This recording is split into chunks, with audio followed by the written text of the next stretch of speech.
Şaban ayının biridir, mübarək bir ay daxil olub və bu ay hədislərimizə əsasən Peyğəmbərimizin ayıdır. Peyğəmbər buyurub ki, Şaban ayı mənim ayımdır. Bu ayı başdan ayağa Peyğəmbərimiz oruç tutardı və bu aya çox dəyər verirdi. İmam Səccad əleyhissalam bu ay daxil olan kimi bütün yaxınlarını, səhabələrini cəm elədi, bir yerə topladı və soruşdu onlardan ki, heç bilirsiniz hansı ay daxil olub? Bu Şaban ayıdır. Və Peyğəmbər buyurub ki, bu ay mənim ayımdır. Ondan sonra İmam Səccad əleyhissalam buyurdu ki, Peyğəmbərin məhəbbətini cəlb eləmək üçün və Allaha yaxınlaşmaq üçün bu ayda oruç tutun.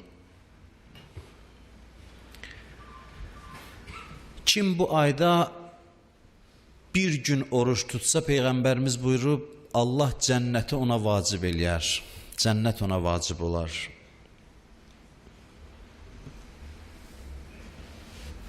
Peyğəmbər carçı göndərirdi Mədinədə, küçələri gəzib deyirdi ki, Şaban ayı daxil oldu.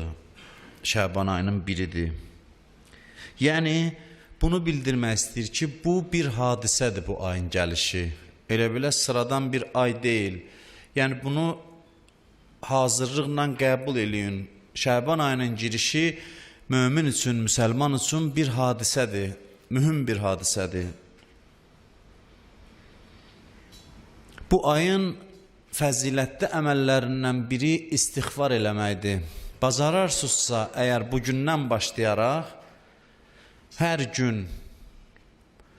gün 70 dəfə bu zikri demək yaxşıdır. Bacarsınız, Şaban ayı bugün daxil olub. Hər gün 70 dəfə Əstəğfirullahə və əsəluhut tavbə. Çox sadə bir zikirdir, çox sadə. Günün neçə dəqiqəsini aparır. Amma çox fəzilətlidir. Əstəğfirullahə və əsəluhut tavbə. Mənası istiğfardır, bağışlanmaq istəməkdir. Ki, Allah məni bağışlasın, Allahdan bağışlanmaq istəyirəm və tövbə istəyirəm. Tövbə, yəni mənə tövbə nəsib eləsin və ya Allah da mənə tərəf qayıtsın, tövbəmi qəbul eləsin.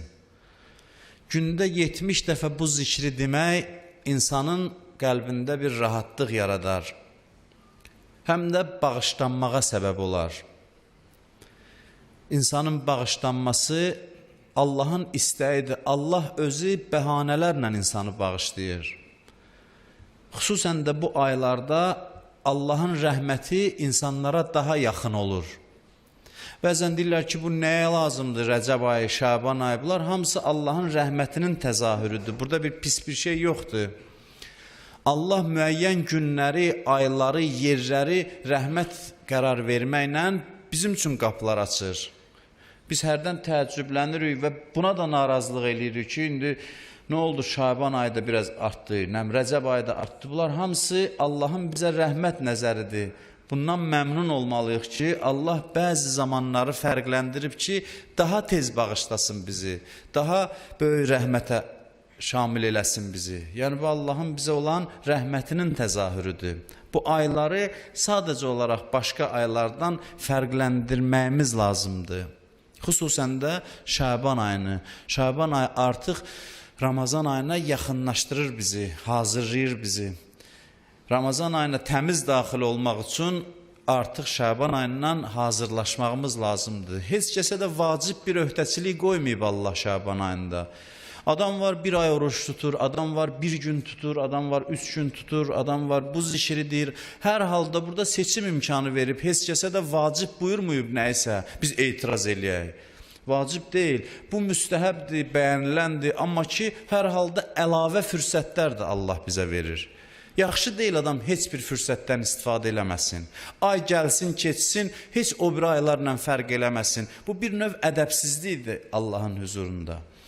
Allah çağıra sən getməyəsən, heç bir kiçik addım da atmayasan ona tərəf, bu böyük bir ziyana səbəb olar. Elə bil Allah həmişə çağırır bizi, hər ayda, hər gün çağırır. Amma bu aylarda deyir fürsətləri artırmışam. İnsan sadəcə hiss eləsə ki, Şaban ayındadır, bu da böyük bir şeydir. Bu da böyük bir şeydir. Bu insanı başqa canlılardan fərqləndirir. Çünki o canlılar üçün nə Şaban ayı var, nə Rəcəb ayı var. Onlar üçün fərqi yoxdur hansı aydır. Onlar üçün ay anlayışı yoxdur. Amma insan fərqlənir bu aylarda.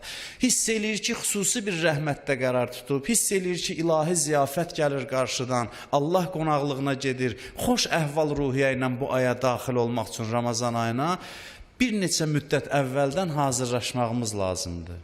Ki, birdən-birə Ramazan ayına əliboş daxil olmayaq, bir qədər özümüzü hazırlayaq, mənəvi cəhətdən təmizləyək. Və bu ayda ən üstün əməllərdən biri sədəqə verməkdir. Gücünüz nəyə çatırsa sədəqə ayırmağa can atın bu ayda. İnsan gərək cəmiyyəti düşünsün, insan gərək başqa insanları düşünsün. İnsan gərək qazandığından bir pay ayırsın, Allahın dininə pay ayırsın, ehtiyaclı insanlara pay ayırsın. Vallah bunun xeyri ilk növbədə insanın özünədir. Nəysə çətin gəlir adamlara. Bu məsələ ortaya gələndə elə bil ki, xoşlarına gəlmir bəzi insanın, kimsə bunları deyəsən qarət eləyəcək bu saat. Amma bu Allahın hökmləridir. İnsan bir qədər qazandığından başqalarına da fayda versin. Adam var qazandığı geyimi, yeməyi, ailəsi, uşağı və salam bununla məhdudlaşır. Bu bədbəxt insandır, bu kiçik insandır, bu cılız insandır, bu günü-gündən dünyaya bağlanan, dünyanı özünə bütə çevirən, dünya üçün 100 oyundan çıxan insandır. Amma bu aylarda xüsusən və istənilən vaxtda da sədəqə ayırmağın, Allah yolunda pul xərcləməyin, var dövlətindən keçməyin insanın ruhunda xüsusi təsiri var. İnsan ürəyindən o dünyanı başqa cür çıxarda bilməyəcək. Biraz fədakarlıq lazımdır. Quran açıq buyurur, lən tənalul bir hətta tunfiqu mimma tuhibbun. Açıq aşkar buyurur. Buyurur ki, heç bir yaxşılığa çatmayacaqsınız. Bu ki, Quran ayəsidir. Sevdiyinizi Allah yolunda verməyənə qədər. Tunfiqu mimma tuhibbun. Ürək bağladığınız dünyanı Allah yolunda verməyənə qədər heç bir fəzilətə çatmayacaqsınız. Amma hamı o birinin boynuna qoyur. Hamı elə bilir ki, başqası eləməlidir. Başqası sərf eləməlidir. Ona görə bu qədər problemlər çıxır. İnsanlar cümə günü gəlir, bəzən dərdin deyir bizə, mənə özümə müraciət edirlər. Mən deyirəm, mən acizəm bu qədər ehtiyacları ödəməkdə. Adam xəcalət də çəkir, amma başa düşmürlər çoxu ki, cümə gününün fəlsəfəsi elə budur. Ki, gələ insan bir-biri ilə həmdərd ola, bir-birinə yardımlaşa, bir-birinin dərdinə dərman ola. Cümə gününün əsas fəlsəfəsi bundan ibarətdir. Amma yox, kimsə elə bilir ki, elə kimlərsə bu işləri görməlidir. Biz də gəzib, yeyib, içib gəzməliyik, gəlib deməliyik, bəh, bugün gözəl moizə oldu, bugün yaxşı namaz oldu, dağılışdıq, getdi evimizə, eşiyimizə. Bu din deyil, bu özü allatmaqdır. Allahın dindarlığımızı ölçəndə meyarı budur ki, nəydən keçə bildin mənim yolumda, nəyi sərf eləyə bildin? Nədən imtina edə bildin Allah yolunda? Bu bizim dindarlığımızın, Allaha yaxınlığımızın meyarıdır. Və bunun xeyri ilk növbədə özümüzə gəlib çatacaq. Hər kəs qiyamətdə hədisdə var, öz sədəqəsinin kölgəsində dayanacaq. Bu varlı kasıba da baxmır. Kasıb da ol, fəqir də ol, istəyirsənsə var dövlətin artsın, deyir, bacardığın qədər kömək elə, Allah artığın verəcək. Bunda heç kəs itirmir. Bizim səhv düşüncəmiz budur ki, xərclənməklə elə bilirik, sərvətimiz azalacaq. Allah əksin buyurur. Buyurur ki, xərcləyin ki, mən bərəkət verim, çoxaldım. Ruzu mənim əlimdədirsə, mənim yolumda xərcləməklə azalacaqsa, bu işdə nə məntiq ola bilər? Bir halda ki, bu mənim əlimdədir. Mən də əmr eləyirəm ki, bunu Allah yolunda sərf elə, mən əmr eləyirəmsə, deməli, artıqlaması ilə də o ruzunu başqa yerlərdən yetirəcəm. Şaban ayı belə bir mübarək aydır ki, Allah insanlara fürsət verir. Həm fərdi ibadətlər, namaz, oruc, dualar, zikirlər yükləmək lazımdır özünü. İnsan gərək özünü yükləməsin. Gücü çatan qədər. Nə qədər gücü çatır? Onun heç olmasa bir-iki addım Allaha tərəf atsın. Bu fərdi ibadətlərdə, ictimai məsələlərdə belədir ki, insan bir düşünsün ki, məndən dinimə nə fayda gəlib indiyə qədər? Mən elə oturmuşam, onu bunu müzakirə eləmişəm, o səhv eləyir, bu düz eləyir, filan eləyir, amma heç mən neynəmişəm? Mən neynəmişəm? Asan məsələdir, oturub onu bunu müzakirə eləyəsən, eyib axtarasan, özü ağıllı biləsən hamıdan, amma özündən bir fayda gəlməyə dinə. Bunun qiyamətdə də sorğu-sualı var. Mən bunu dəfələrlə demişəm. Bir daha bugün təkrar eləyib sözümü yekunlaşdırıram birinci xütbəni.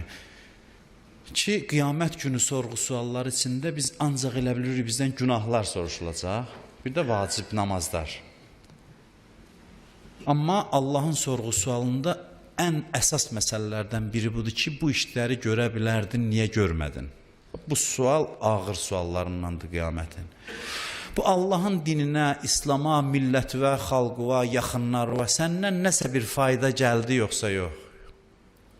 Bu həll edici suallardan biridir. İnsanın böyüklüyünün meyarı bu məsələlərlə ölçülür və bu qarşıda